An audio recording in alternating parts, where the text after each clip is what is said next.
Greetings everyone, Damien here from Slinky Gibbon Games with something a little different. I'm here on Tabletop Simulator, which is a sandbox setting essentially on Steam that allows people to play tabletop games in a digital environment. This has actually been a really interesting sort of new experience for me, kind of jumping into it, having a bit of a go at putting stuff together because Protospiel has actually gone online this year, which is great because being in Australia, it's a little difficult to travel overseas to those sorts of events.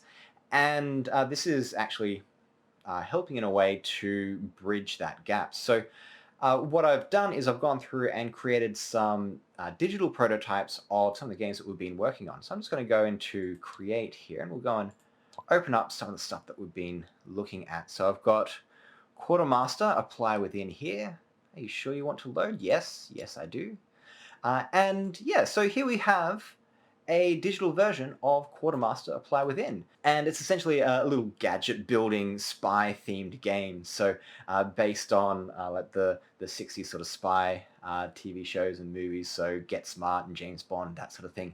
And essentially what you do is you use these different parts to pretty much align to a grid here and make gadgets.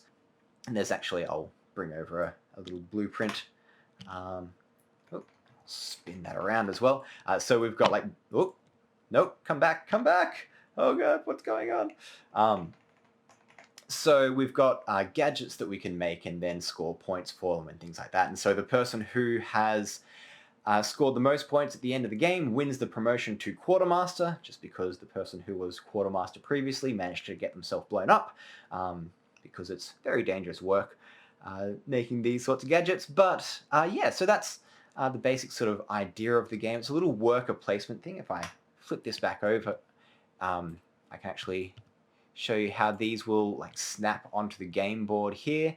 And essentially all of these are little worker placement spaces that you can take your meeple and drop it down there and then do the action. So a really nice sort of light strategy worker placement. And had a whole lot of fun putting this together. So if you do want to check it out, then you should be able to get the link to this in the description down below.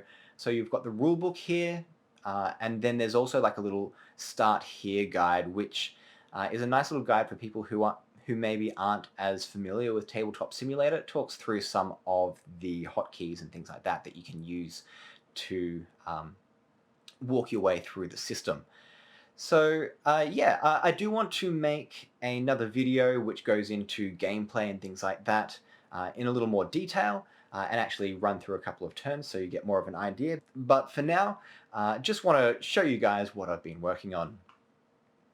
And that being said, I also want to quickly jump back to the menu here and I'm going to load up as the Earth Crumbles. So yes, I am sure I want to load this.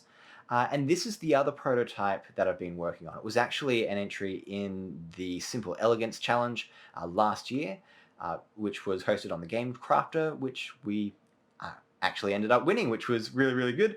Since then, we've been kind of retesting things and just trying to get it up to scratch for a future release. So I'm just going to click on yes to randomize all these objects. So that's just randomizing all the tiles and also the social directives up here at the top.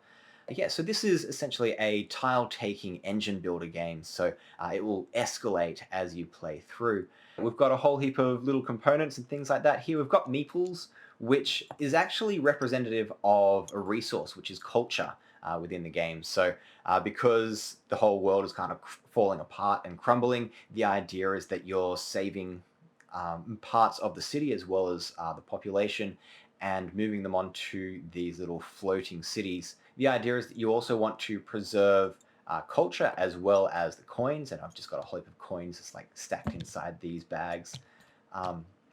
As well as you want to make sure that the people who come along are also prosperous, so you've got prosperity here. And so yeah, so they're the different sorts of resources that you want to try and build with throughout the game. And one of the really nice things that I like with Tabletop Simulator, and you might have gotten clues to this as I was selecting these pieces, but each of them are assigned a value of prestige, and prestige is actually the victory points at the end of the game. So at the end of the game, all I need to do is highlight everything like that and then hover my mouse over it, and I can see the calculation of my score at the end. And the stuff that I've got here equates to 14.6. Now, in this case, anything that is a decimal just gets ignored, so that would be a score of 14. So really cool little things that are available in these sorts of digital environments. And so, yeah, hopefully, like if anyone's, whoop, that one went flying. If anyone's like interested in having a bit of a look and play around with some of these prototypes that we're working on, we'd love to get feedback and things like that. Yeah, just because whenever we're creating these games, the biggest sort of hurdle is getting through the amount of testing to just make sure that everything is working as nicely as possible. So yeah, and of course, one of the things that people really seem to enjoy about Tabletop Simulator is that you can have all these nice pretty things out on the board, but of course there's also this shiny little button here that says flip. And so, of course, I press that, it just flips the entire table over and everything goes flying.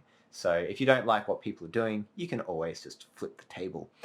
Cool. So hopefully that's given you all a bit of an idea in terms of what I've been working on lately. If you do want to see more videos and things like that inside of Tabletop Simulator, so maybe me giving a little more instruction in terms of how to go through each of the games and the gameplay, then please let me know in the comments below. But other than that, hope you enjoyed, and I'll see you in a future video.